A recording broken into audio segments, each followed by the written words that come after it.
Parlons de la variation du champ magnétique que je vais appeler vecteur variation. Si le module du champ magnétique augmente, le vecteur variation est dans le même sens que le champ magnétique, comme pour augmenter la norme de notre champ magnétique. En fait, on peut le considérer comme l'ajout du champ magnétique. Si le module du champ magnétique diminue, le vecteur variation est dans le sens opposé au champ magnétique, comme pour diminuer la norme du vecteur champ magnétique final. Il correspond au champ magnétique que l'on retire. Ainsi, on peut prendre ce vecteur variation comme une référence pour la règle de la main droite. Soit le sens conventionnel de circulation du champ électrique induit sera donné par le sens inverse à ce vecteur variation de flux. On met notre pouce dans le sens opposé à ce vecteur et les doigts nous donneront le sens du vecteur champ induit. Pourquoi introduire une convention si compliquée? Le courant induit est le courant généré par la variation du champ magnétique. Ce courant induit aura le même sens que notre champ électrique induit. Mais l'importance de ce courant induit est qu'il va générer un champ magnétique induit qui sera dans le sens opposé à notre vecteur variation.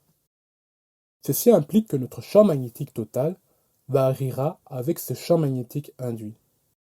Lorsque notre champ magnétique extérieur augmente, on a un certain sens pour ce vecteur variation qui est dans le même sens que le vecteur champ magnétique extérieur, ce qui entraîne un courant induit qui engendrera à son tour un champ magnétique induit dans le sens opposé au champ extérieur, ce qui fera que le champ total sera réduit.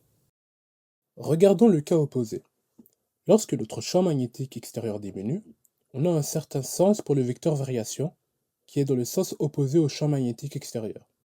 Cela entraîne un courant induit qui engendrera un champ magnétique induit dans le ce qui fera que le champ total augmentera.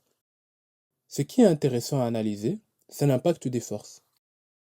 N'oublions pas que le solénoïde est parcouru par un courant qui a un certain sens et l'aspire également.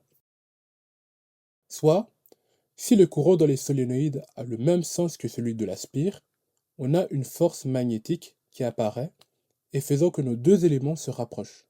Soit, les éléments s'attirent. Et si le courant dans le solénoïde a un sens opposé à celui de l'aspire, on a une force magnétique qui apparaît et faisant que nos deux éléments se repoussent. Or, on vient de voir que notre courant induit est lié à notre variation de champ magnétique. Soit, si on avait une augmentation du champ magnétique extérieur, on a un courant induit qui est opposé au courant du solénoïde pour avoir un champ magnétique induit opposé au champ magnétique généré par le solénoïde. Et donc, on a nos deux éléments qui se repoussent, et inversement. On a notre loi de Lenz. Ainsi, si le champ magnétique extérieur augmente, notre spire va se comporter de manière à faire baisser le champ magnétique total en éloignant et en générant un champ induit ayant un sens opposé au champ de la spire, et inversement. On peut aussi regarder une spire en présence d'un aimant. On a vu dans le chapitre de magnétostatique que l'aimant était en fait un solénoïde. On aura donc le même comportement pour la spire en présence d'un solénoïde ou bien d'un aimant.